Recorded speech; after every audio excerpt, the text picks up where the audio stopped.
झालाय अरे ते सरकारी दवाखान्याच्या माग कामानं सुटलं घरी जायचं तर कट्यात गाडी आदळली स्वरात कट्यात दिसलं नाही पायाला दोन्ही लागलाय माझ्या त्याला आहे त्याने गाडी सावरली पण गाडी गेली खाली पायाला चालतच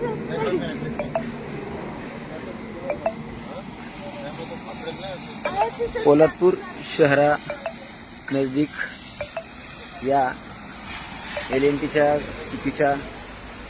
पद्धतीमुळे आणि फार मोठा अपघात घडलेला आहे. मोटरसायकल स्वार या खड्ड्यामुळे गाडी कंट्रोल न झाल्यामुळे मोटरसायकल स्वार या ठिकाणी आपली गाडी घेऊन हायवेच्या बाजूला असणाऱ्या खड्ड्यामध्ये